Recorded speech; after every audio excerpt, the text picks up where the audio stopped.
Hi guys, I hope you're doing alright. So, I actually wanted to make a video and talk about what it's like. Basically, like, there's this meme that I came across the other day, and I definitely I shared it around to some people I know, kind of, and they all thought it was quite relatable. But like, basically, the meme kind of goes, it's like, the idea is that, like, if you get decent grades at school, like, then society, at least in the UK, I know maybe like Scandinavian countries, like Australia or whatever, maybe it's a little bit different. But like, yeah, basically, if you get good grades, like, people basically think there's nothing wrong with you, that you're fine. And to put it colloquially, society just lets you raw dog autism for the rest of your life. And it's a very, I have mentioned this before. I've mentioned, being like average to above average IQ and stuff. And yeah, I did indeed get remarkably good grades in school. And that aspect of my early life was quite good. And it's still to this day something that I'm proud of, of having a good academic performance. But it's very true that if you do get decent grades, at least it's true for me, that there's much less support available to you. Like in the UK, we have this thing called Send Kids or whatever, and it was when I was sort of in school, it was sort of just it was there, but it was very limited. Basically, you get kind of additional help, you get counselling, you get special attention and stuff, and in your kind of early life, particularly to do with education and stuff, and to kind of early intervention, if you like, to kind of help you to just to help you do the best you can, and deal with any problems or whatever that come up. And basically I didn't get any of that because my grades were consistently good. And it's interesting about why that is, and it's a very important misconception that society makes, I believe, which is that if someone has, if someone has an average to above average IQ, and that's reflected in good grades, and I know a lot of the time, sure, it's not a perfect representation, there's not a one-to-one sort of correlation between your test scores and your IQ or whatever, but it's quite a good reflection, really, of intelligence, let's be honest. And basically society kind of thinks that if you have a high IQ, that you don't need any help at all. And this isn't just to do with education in school, but society in general, that you're not going to need any emotional support, you're not going to need any help with other things in your life. And of course this continues into adulthood, and even people who did struggle academically when they were kids, who are autistic, they grow up, there is much less support when you're older. So I'm not just saying that it's only people who get decent grades who miss out, but it's basically this idea that the common misconception that if you can pass a few tests, then everything's fine, you'll figure the rest of it out, and there are no issues, and that we're not going to help you with anything else. We're not going to check in on your mental health and stuff, or check if you've learned how to make friends, because, and this almost sounds like a boomer cliche to say, but it is kind of true in a sense. And it's not exactly boomer cliche, but having the ability to like have decent social skills and like emotional like skills and stuff, that is at least as important, if not much more important, than being able to pass a few maths and English tests or whatever. It just is. And I mean, I'll elaborate, because like you can like people think like, oh, the social skills just mean like, oh, if you're cool, or if you're not nerdy or whatever, but it's so much deeper than that. And people don't really think about this, because 90% of the population don't ever have to think about it. They don't, because their brains are on autopilot. They can pick up on everyone's social cues. They don't have an awkward like default like stance or like way they like stare at people. They don't have like sensory issues. They don't have all the terrible comorbidities that come with autism, and so they don't have to think about it. It doesn't even like cross their mind, and in fact, arguably, it's even difficult or even impossible to perceive what it would be like to be someone in that situation. It's like it's almost as if like someone who's born blind doesn't know what it's like to be able to see stuff. And in many ways, there are many aspects of social being able to pick up on social cues and stuff, but when you're autistic, that's kind of what it's like as well. I don't know like what it's like to be neurotypical and to have all these like automatic like ethereal sort of social inputs. I don't know what it's like, and they don't know what it's like to not have that. People just think that it's like, well, people know that it matters, right, to be able to like talk to people properly and to be able to get people to like and respect you and to treat you fairly and equally, right? They know that's important, but to them that comes automatically through being neurotypical. And I think to be honest, the whole obsession with just like, oh, if you're like smart, then you'll be fine, that really does kind of go back to the sort of the 20th century, really, with the whole push to go to university. I mean, that's still really happening now, like I know in America it definitely is. I think maybe here as well, it's like a majority of young people go to university now, right? It's really pushed. And I guess, it's been that way for a while now. But, that's not the most important thing, unfortunately. It's like when it's like, like having like good social skills, or at least like being in a healthy environment where like everyone understands that, you find social skills and stuff difficult. Like that's sort of like the foundation you need. And then you build on that. And if you don't have that, then, you end up like one of the 85% of autistic people who can't seem to have a full-time career. And, like most autistic people, like, are probably going to be spending New Year's Eve like on their own, or just like stuck with family or something.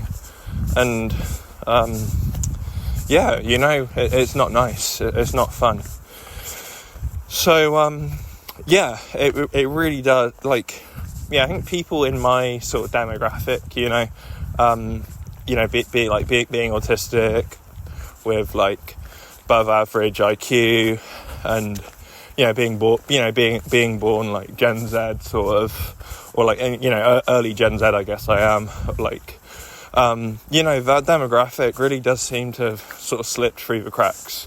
I know people who are similar age to me who are autistic, and they got extra help when they were younger, and I think by extension, they were shielded from a lot of the traumatic experiences that I went through as a child. I've talked a lot about being bullied and stuff quite a lot, and just facing other forms of discrimination like that, including by teachers. I think if these people who went to special school and had a school counsellor or whatever, and had extra accommodations for them and stuff, they would still, they're still going to struggle when they're adults, but they're less likely to have a traumatic load, because they weren't exposed to as much of that stuff. You know what I mean? It's just interesting. I see now I'm unfortunately an adult, and it's not really that fun. I mean, to be honest, especially Christmas really reminds you of that. It's being an adult isn't more fun than being a kid. I mean, the only good thing is what you get to it's easier to do drugs and get drunk, and you can kind of have relationships if you're lucky, and that's about it. Everything else is just a negative. It's just more responsibility, more expectation, blah blah blah, and there's no help. Even if you get the special needs sort of treatment, there's almost no help for autistic people, at least in my area, transitioning from being a child to an adult. There just isn't, and so it really sucks. And I see, and as I was going to say now, I see around me, people even my family members and stuff they're perplexed. They're wait, didn't Aros do really well in school? He's got all these good grades. Why isn't he a CEO or whatever? Why is he seem sad sometimes? They don't get it. It just doesn't register. They can't wrap their heads around the fact that actually no, this stuff is really difficult for me. Sorry, I just saw a really cool rock right there. Anyway, life is difficult for someone like me, and it in ways that it's not difficult for most people, including you. People don't get that at all. Some do, there's very small minority of neurotypicals do get that.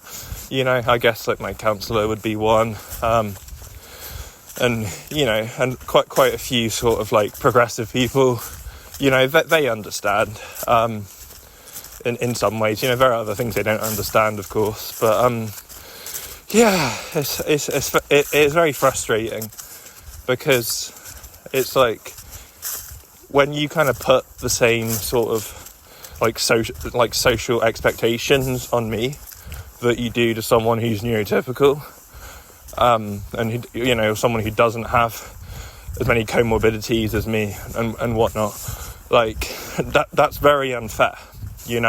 It's kind of it's kind of giving someone who's got a broken leg and someone who's been doing marathon training or whatever the same time to walk a certain path or whatever. It's not fair. It's simply not fair. And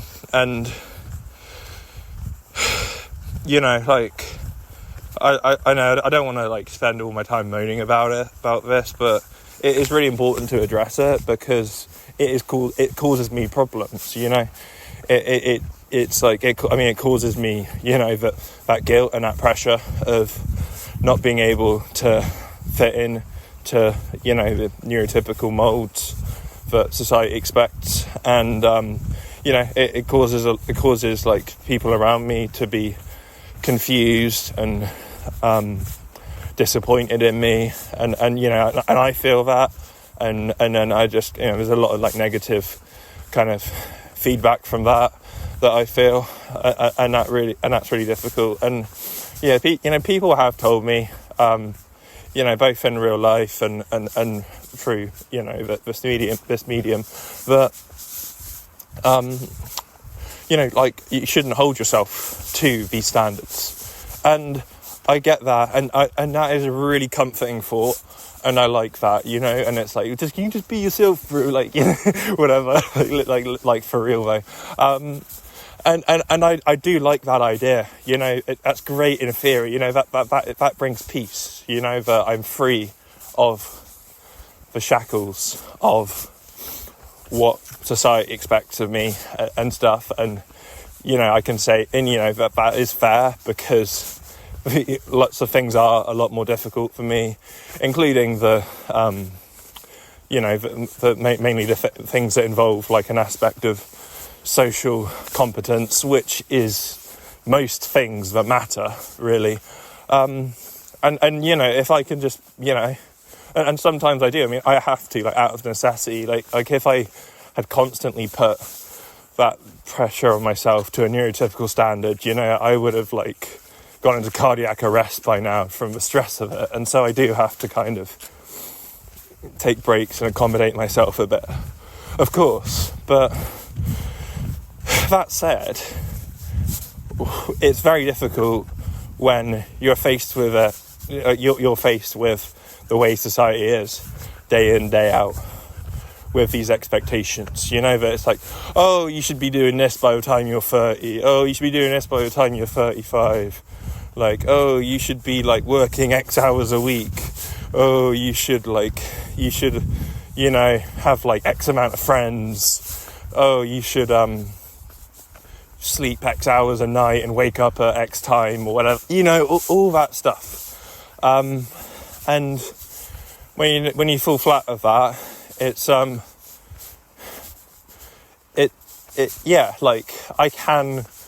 have learned to sort of alleviate myself of most of the negative, like, inward feeling, mainly through like counselling and stuff, but I still sense it from other people.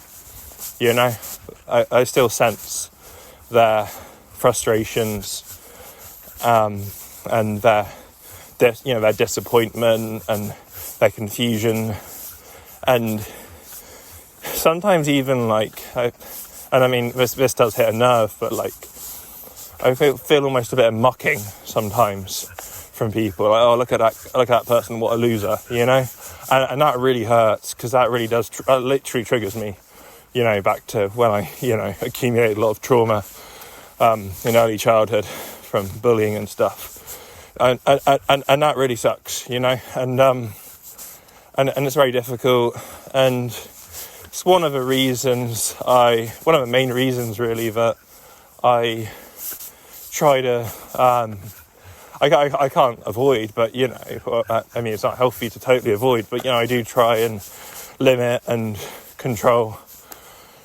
my, frequency and nature of social interaction. That includes family members, and that's kind of why I'm out on a long walk right now, because it's that time of the year that we all fucking hate. Well, I do anyway. I mean, maybe you love it. Maybe you've got like, I don't know, maybe you're out there taking Christmas photos and like listening to loud screaming kids in the supermarket, and you're just like, oh, this is so nice, and getting ripped off paying £8 for a pint of watered down beer at a Christmas market. Okay, yeah, if that's what you like, then good for you, I guess. But oh, it's awful, man. Anyway, yeah, I think I've pretty much talked about what I wanted to talk about today. So yeah, the point is, like, I've fallen through the cracks because of, my minor successes. And the truth is, I don't have the foundational social skills and, lack of comorbidities to be able to meet neurotypical standards later in life that are expected of me. And if I had gotten more help, more intervention when I was younger, I may well have been able to, avoid a lot of grief and pain and suffering early on that still haunts me to this day. So, let me know if you found any of this interesting or relatable. Feel free to leave your thoughts below, and make sure you're subscribed and got notifications turned on, because sometimes I will like upload at short notice and whatever. Anyway, might talk to you again before the new year, or whatever they call it. It's not even a new year, it's just like it's just Slotmas 2.0, and like just a reminder of how quickly time's gone and how you've done fuck all with it, to be honest. Anyway, maybe talk to you then, maybe not. All right, bye.